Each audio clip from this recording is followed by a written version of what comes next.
great member for the class of 85.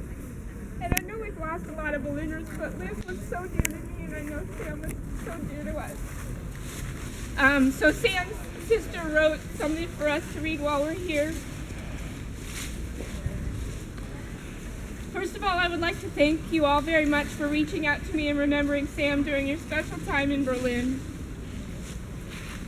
Some of Sam's fondest memories were her times in Berlin with you all. I know she would have loved to be there with you today. I have enjoyed seeing all of the pictures on Facebook of the trip so far. And thank you to all who have kept in touch on Facebook and reached out during Sam's short battle with cancer and since. It has been a very difficult time.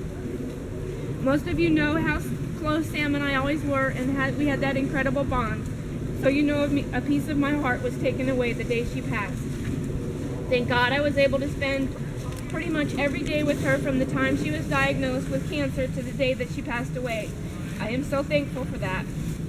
My first memory was when Sam was a junior and I was in 8th grade, and her and Rachel Hennessy actually shared their locker with me, which I believe was on the junior-senior hall. Who does that? It is funny how that memory came back after all of these years.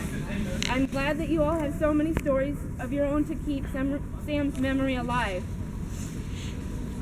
She would love this attention. She was such a sweet, kind person. I know she was loved very much by you all.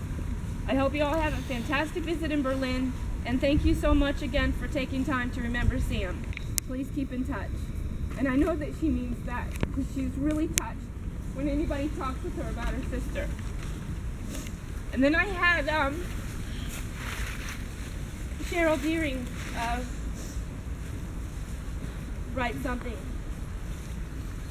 Friends, it is good to gather with you in this special place as Berlin celebrates 25 years since the fall of the wall, as we have returned and experienced a reunified Berlin, and as we have stood shoulder to shoulder with each other, Berliners, whose lives were deeply impacted by these events long after we left here, and as we will remember the role that our country and indeed our parents played in securing freedom, we come together to honor a friend, Elizabeth Wood, who is no doubt with us today in spirit. Her loving parents, Colonel and Mrs. Robert Wood, have asked that we release a small lock of her beautiful red hair in the places that meant so much to her. New York City, which we've already done, Hawaii, another island, and the island of Berlin.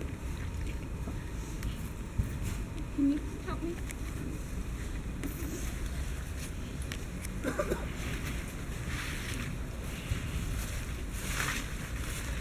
Here, she spent her formative years, and it's covering the space, where she lived and learned and loved, along with her sister Suzanne and her brother Rob, who some of you also know, passed away right before she did, and Rob's future wife, Charlotte, was also a Berlin brat, making incredible memories their family would treasure. Here with Elizabeth, we learned the value of a real-world education, the honor and responsibility of being an American, here where friendships were formed that have endured for a lifetime.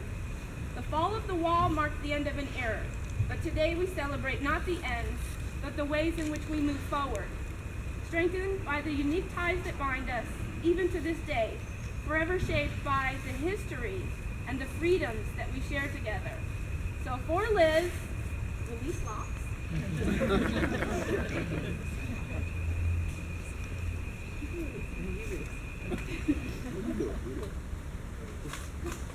It was really awkward until some part too. It's kind of like their hair. Here's to freedom. May your spirit dwell also in this place, and know that our love goes with you. Thanks, guys. All right. Good job.